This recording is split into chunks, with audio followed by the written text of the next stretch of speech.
Judges, this debate is not about pretending that great power competition is noble. It isn't.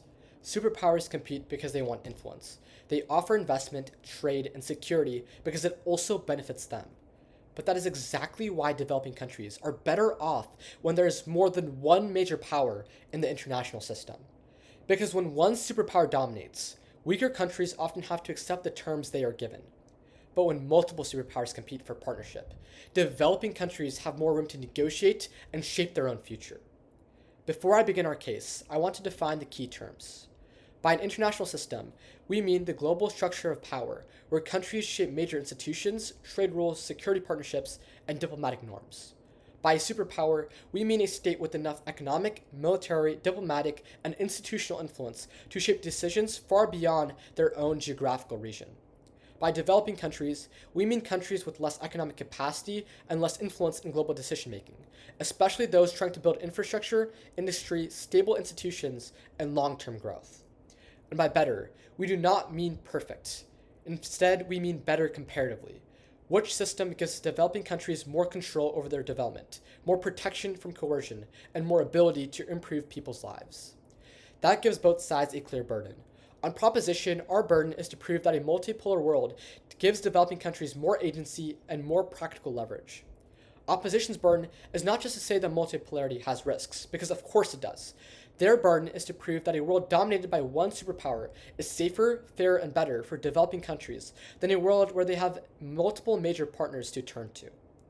With that framework in mind, good morning, judges. My name is Nirmal, and I strongly believe that this House would believe that an international system with two or more superpowers is better for developing countries than an international system with a single superpower. My roadmap is simple. I will present two substantives. First, multipolarity improves bargaining power, and second, multipolarity protects political agency. My partner will then present our third substantive in the next speech, explaining how multipolarity strengthens long-term cooperation and non-alignment for the developing world. With that, my first substantive is about bargaining power. Developing countries often enter international negotiations from a position of need. They may need infrastructure funding, access to markets, or security assistance.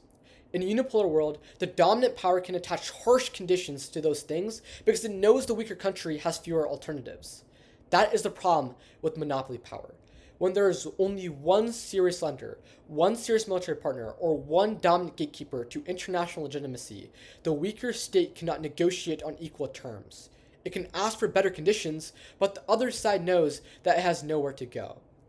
Multipolarity changes that dynamic. If several major powers want influence in the same region, developing countries can compare offers and push for better terms. A government negotiating a railway, port, energy project, or digital infrastructure deal is stronger when it can choose between multiple partners. It can demand better financing. It can also ask for local jobs. It can reject excessive political interference. And if one offer is exploitative, it may be able to walk away. That does not make developing countries all powerful, but it does give them the leverage they simply do not have when one power dominates the system. This matters because development is not abstract. It is whether people get reliable electricity. It is whether goods can move through ports. It is whether hospitals and schools can be built. And it is whether governments can invest in their own citizens. So our case is not that superpowers suddenly become generous in a multipolar world. Our case is that competition forces them to offer more, demand less, and treat developing countries as partners whose cooperation cannot be taken for granted. My second substantive is about political agency. The danger of a single superpower world is not only economic, it is also political.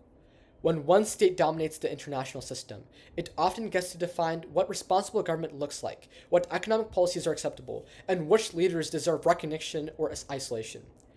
That is dangerous because development does not look the same everywhere. A country recovering from colonialism may prioritize land reform. A country trying to build domestic industry may use subsidies or tariffs. A climate-vulnerable country may need debt cancellation more than lectures about fiscal discipline. These choices may not always be perfect, but they should not automatically become tests of loyalty to one superpower's worldview. In a unipolar world, domestic policy can quickly become international politics. If a country chooses a path the dominant power dislikes, it can face pressure, isolation, sanctions, or reduced access to important institutions. Multipolarity gives those countries more breathing room. It allows them to practice strategic non-alignment. That does not mean refusing to take positions. It means refusing to be absorbed into another country's agenda. A state can cooperate with one power on climate, another on trade, and another on regional security without becoming fully dependent on any single one.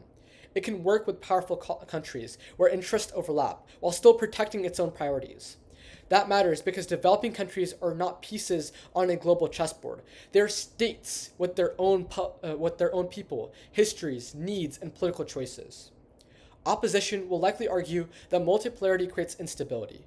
They will say rival powers compete through proxy conflicts and that developing countries can get trapped in the middle.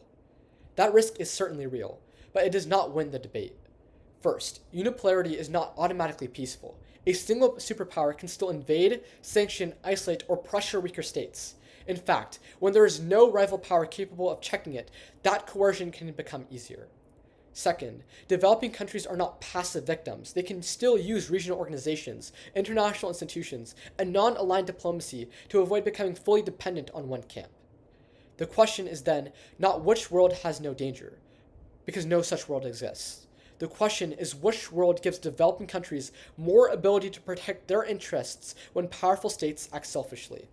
In a unipolar world, the dominant power can often say, accept our terms because there's no serious alternative.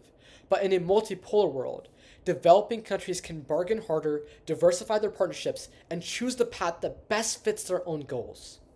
For countries whose histories have too often been shaped by empire, colonialism, intervention, debt, and dependency, that ability to maneuver is not a small benefit. It is the foundation of sovereignty. And for those reasons, we are proud to propose.